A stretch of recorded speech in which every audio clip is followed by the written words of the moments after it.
लंकापति रावण इन आतंकियों का सरदार मुखिया हुआ करता था। आज जैसे पाकिस्तान से इस्लामिक आतंकी भारत आया करते हैं, वैसे ही रावण के आतंकी भारत आया करते थे। उनके नाम होते थे खरदूषण, मारीच, ताड़का और सुपर्णखा। यह सब आज की भाषा के आतंकी थे मित्रों। साधु यज्ञ नहीं कर सकते थे, गौ माता सुरक्षित नहीं थी, मठ मंदिर सुरक्षित नहीं थे। साधुओं को मार मार कर, उनका मांस खाकर जैसे पशुओं की हड्डियों का ढेर लगा दिया जाता है, वैसे ढेर लगा दिया जाता था। उस समय सज्जन संतों को चिंता हुई। गौतम, अत्रि व वशिष्ठ और विश्वामित्र जैसे संतों को चिंता हुई। इन्होंने भगवान राम को महल से लाकर समाज के बीच में खड़ा करने का कार्य किया। जब जंगल में पहुंचे, हड्डियों का ढेर देखा, तो भगवान ने कहा कि अकाल पड़ गया है क्या? उस पर विश्वामित्र बोले कि यह पशुओं की हड्डियां नहीं, साधु संतों की हड्डियां हैं। उसको देखकर भगवान के मन में करुणा जगी और भगवान ने प्रतिज्ञा ली, निश्चलहीन करो मई। भूतपूर्ण किए, अपनी भुजा उठाई और प्रतिज्ञा की कि मैं यह सृष्टि से पापियों को विहीन करूंगा। अपनी इसी प्रतिज्ञा को पूरा करने के लिए भगवान राम 14 वर्षों तक जंगलों में रहे, समाज के बीच में गए, समाज के सभी वर्गों को साथ लिया। भगवान ने केवट से मित्रता की, निषाद राज से मित्रता की, माता सबरी के झूठे भेड़ खाए और समाज के सभी वर्गों को साथ लेकर, उनको एकता का उद्देश्य देकर, उनको हथियार सिखाकर एक विशाल सेना बनाई और पापी रावण को उसके घर में घुसकर लंका में मारने का काम किसने किया? भगवान श्री राम ने किया। और उधर उनके भाई लक्ष्मण, उन्होंने सोने की लंका देखी तो उनका मन विचलित हो गया। कहने लगे, भैया सोने की लंका, चांदी की सड़कें, मेरा मन करता है कि मैं यहीं कुछ दिन यहीं रह जाऊं।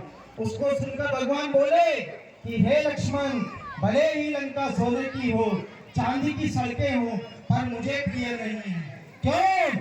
क्योंकि जन्म देने वाली माँ और जन्मभूमि स्वर्ग से बढ़कर होती है। यह उपदेश किसने दिया? भगवान श्री राम ने दिया। और युद्ध में जीती हुई लंका को, उस सोने की लंका को ठोकर मारकर भगवान कहाँ गए? अपनी जन्मभूमि अयोध्या में आ गए। बंधुओं, भगवान राम अगर समाज के बीच में नहीं जाते, समाज का काम नहीं करते, तो वो रघुकुल नंदन राम तो हो सकते थे, वो कौशल्य नंदन राम तो हो सकते थे, वो दशरथ नंदन राम तो हो सकते थे, लेकिन पुरुषोत्तम भगवान राम कब बने? जब वो समाज के बीच में गए, समाज का काम किया। इसलिए बंधुओं, भगवान राम से हमें संगठन सीखना है, भगवान राम से हमें एकता सीखनी है, भगवान राम से हमें सीखना है।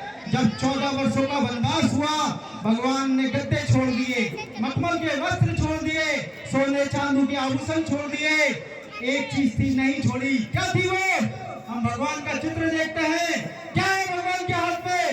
धनुष और बाण। क्यों?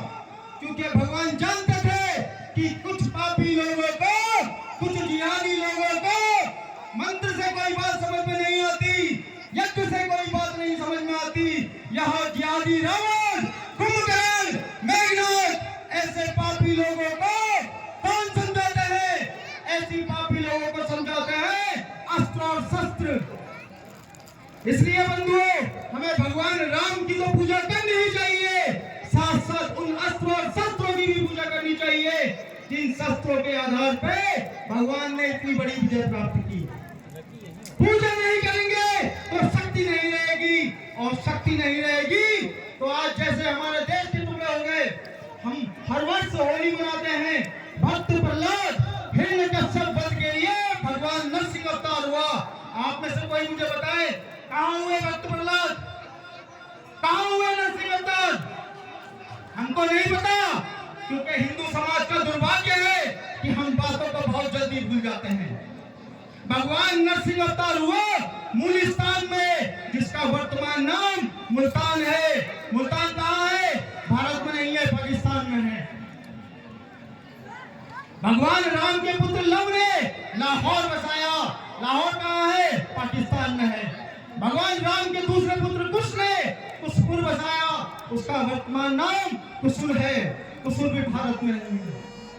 भगवान राम के भाई भरत ने अपने पुत्र तक्ष के नाम से तक्षशिला बसाई। तक्षशिला भी भारत में नहीं है। भगवान राम का ससुराल जनकपुरी, वो भी भारत में नहीं है, विदेश हो गया। इसलिए जैसा भगवान राम ने किया वैसा हमें करना है। समाज के सभी वर्गों के बीच में जाकर समाज में छुपी हुई ऐसी ऐसी प्रतिभाओं को बाहर लाना है जिनके भीतर हिंदुत्व के लिए, धर्म के लिए करने की ऊर्जा शक्ति तो बहुत है, लेकिन हनुमान जी की तरह गुफा में जाकर बैठे हैं। राम रूपी संगठन से जुड़िए। यदि आप राम रूपी संगठन